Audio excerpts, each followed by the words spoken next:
la verdad. Jesucristo, ya no vivo yo, ahora vives tú en mí. Jesucristo, tú eres el Señor, te seguiré hasta el fin. Jesucristo, Jesucristo, oh, te seguiré, oh, te seguiré, Jesucristo.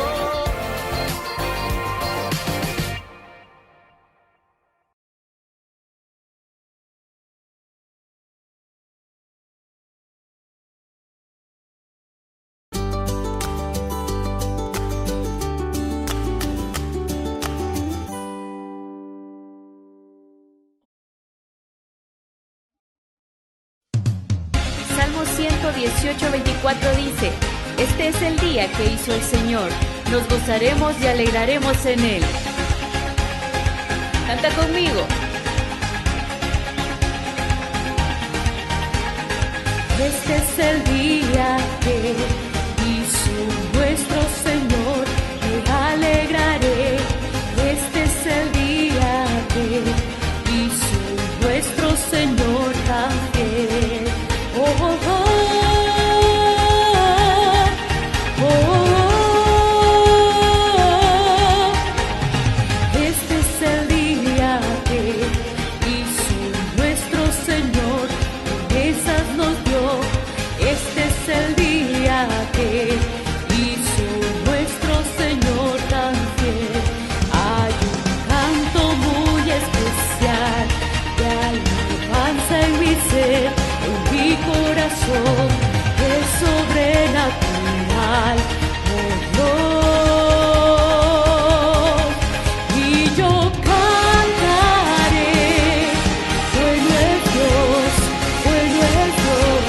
en todo tiempo yo alabaré, oh, oh, oh,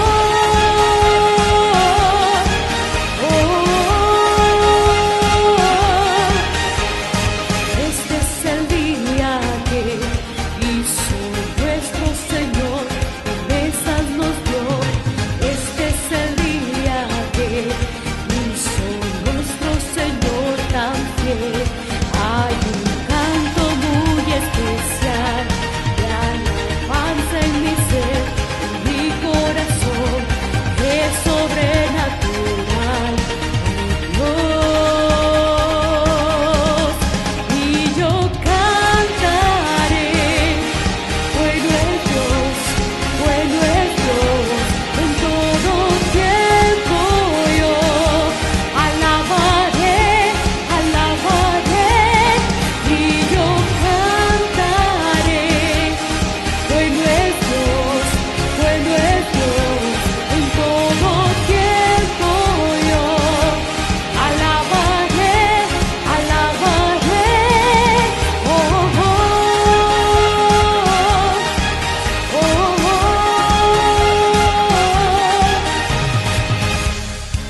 Y qué día tan precioso para disfrutar de las maravillas y de la misericordia que el Señor tiene por nosotros. Y le decimos, este es el día.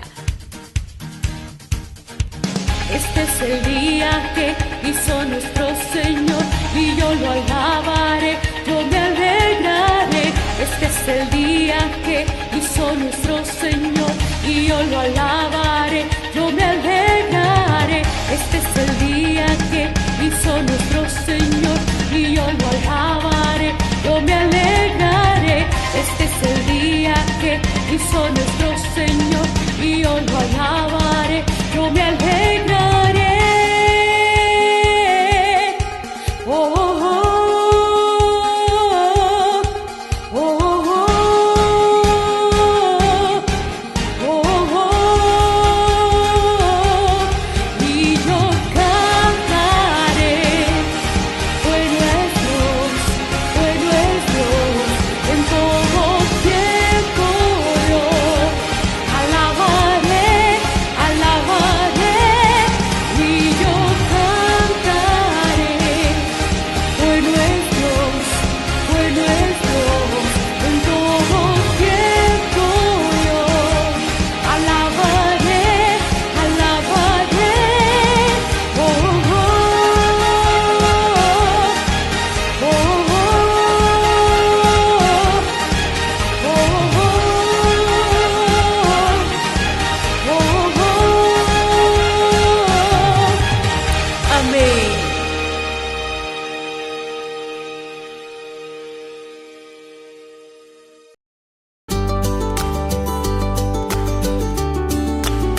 Estamos súper listos para nuestra súper historia el día de hoy.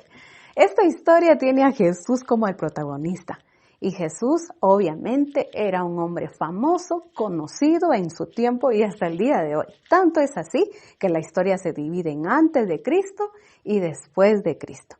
Él era tan famoso en ese tiempo, cuando tenía 33 años más o menos, y él estaba caminando hacia un lugar que era muy conocido para los judíos, conocido como Jerusalén. En Jerusalén le esperaban muchas cosas, por ejemplo, sufrir y morir por todos nosotros para que a través de su sangre pudiéramos ser salvos. Sin embargo, aunque yo lo digo fácil, ese propósito en Cristo Jesús iba a costar mucho sufrimiento.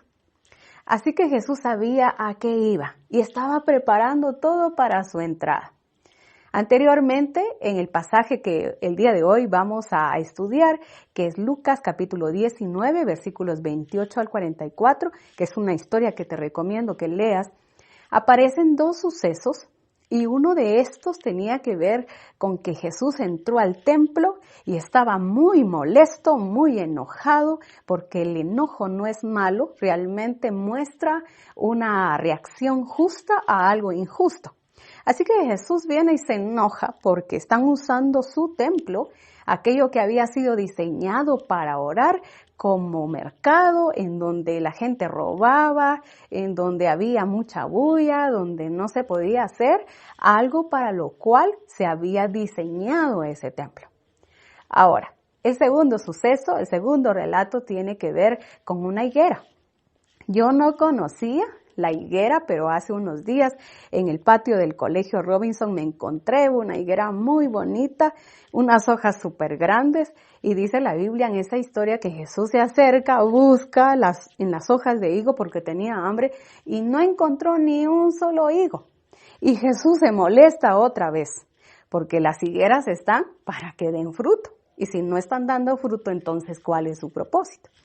Y la tercera historia que vamos a ver el día de hoy se trata de un burrito. El Señor Jesús envía a sus discípulos para que éstos pudieran ir y adelantarse y encontrar un burrito para él.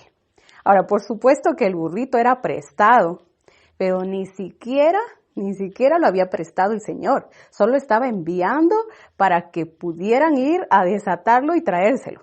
Si a mí me hubiese enviado el Señor Jesús a desatar el burrito y cuando pertenece a otro dueño, yo le diría, no, ni loca voy. Pero esos discípulos obedecieron porque le preguntaron al Señor Jesús, ¿y qué hacemos si nos dicen para qué lo necesitan? Entonces ustedes responden, les dijo el Señor Jesús a sus discípulos, el maestro lo necesita. Y esa era toda la respuesta. Así que los discípulos hacen su trabajo, llegan al lugar. Cuando encuentran el burrito, dice que este burrito no había sido usado para absolutamente nadie. Significa que nadie había montado sobre el burrito. Este burrito era especial porque se encontraba a una hora, a un tiempo y estaba diseñado para un propósito que era cargar al Salvador del mundo. Imagínense eso. En ningún momento veo yo que el burrito se resista, lo desatan y lo llevan con él. Interesante es en la historia que cuando llevan a este burrito, dice la Biblia que anteriormente este era un medio de transporte para aquellos que eran nobles, que eran reyes, que tenían mucho dinero, que tenían demasiadas posibilidades. Es como tener un Ferrari el día de hoy. Así que solo aquellos que podían pagarse eso, podían entonces montar un burrito. El Señor Jesús está sobre el burrito, va entrando en el Monte de los Olivos, la gente empieza a susurrar y a murmurar, viene el Señor Jesús, viene el Señor Jesús. Y cuando todos se acercan a encontrarlo, levantaron mantos, palmas y decían, Hosana al Hijo de David, porque estaban muy emocionados creyendo que el Mesías venía a salvarlos. Ahora, por supuesto que en la mente de ellos la salvación era una guerra militar y Jesús no pelea con armas. Jesús siempre buscaba en su propósito alcanzar este mundo con amor, muriendo por todos nosotros. Así que Jesús disfruta de toda la pasarela, de todas las alfombras que colocan delante de él, tirando palmas y mantos y gritando y alabando al Señor diciendo, ¡Hosana, Hosana al Hijo de David! Y cuando todo eso sucede, de repente el Señor Jesús se quebranta. Porque ya los fariseos le han dicho, ¿por qué no callas a esta gente? Y él dice, si ellos callan, entonces las piedras van a hablar. Pero el Señor Jesús quebrantado, no por lo que le habían dicho los fariseos, sino porque él sabía muy bien que Jerusalén, siendo el lugar de donde podría estar el Salvador del mundo, ellos no iban a escuchar y sus ojos no iban a ver, simplemente porque no entendían para qué había venido el Señor Jesús. Ahora yo te pregunto a ti, ¿estás cumpliendo tu propósito? Es bien importante que pienses si estás cumpliendo tu propósito. La Biblia dice, Jehová cumplirá su propósito en mí. Y creo que esto es algo que tenemos que pensar. Si estamos cumpliendo el propósito para el cual Dios nos trajo a esta tierra. Porque a esta tierra no venimos solo a respirar, comer, encender Netflix o hacer otras muchas cosas vanas y solo venir y pasar por el mundo diciendo la línea biológica del hombre nace, crece, se reproduce y muere. Realmente no. Todos nosotros tenemos un propósito y te toca a ti descubrirlo.